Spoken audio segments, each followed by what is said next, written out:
Всяка година на Бабин ден, празнично облечени в традиционни носи жени от селската община Ново село, Ясен, Винарово, Неговановци и Флорентин заобикалят маскирана жена, бабата, която води към Дунава магарешка каручка.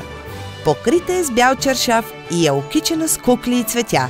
В шествието участват само жени. Хайде, бабо, къде си? Тук съм. Добре дошли, добре заварили.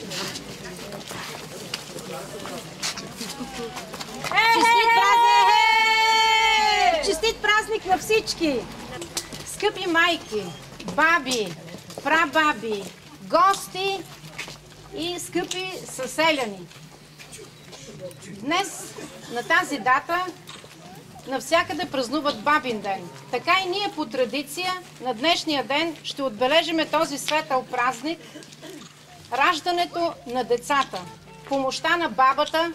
Днес в съвременна България, в съвременната медицина, това е помощта, която оказват акушерките, акушер-гинеколозите, и ние лекарите след това поемаме дечицата, лекуваме ги, дано да се раждат повече дечица, за да може нацията да ни се обнови и да се увеличиме като бройка.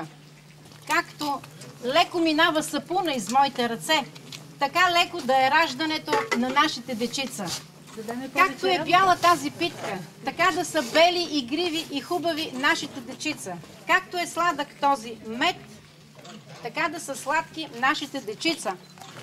Дай Боже, дай Боже. Както се казва по стар обичай, колкото пръски във водата, толкова деца в родата. Честит празник!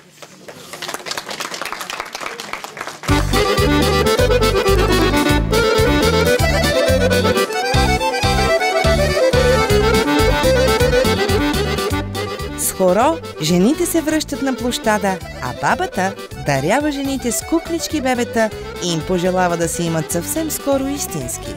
Дава бебенца дори и на тези, които вече си имат по едно или две деца, а със здравец и кукичета дарява родилите през последната година млади майки и булки, които са се омъжили през последната година.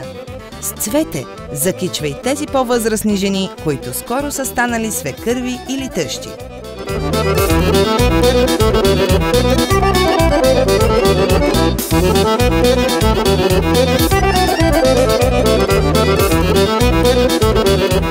От името на община Ново село и лично от мое име искам да ви благодаря за безсънните нощи, в които дарявате общината ни с нови жители, както и за личния ангажимент към здравето на всяко едно дете.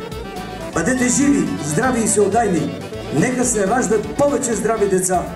Пожелавам ви весел празник и повече щастливи моменти във вашата работа! Честит празник!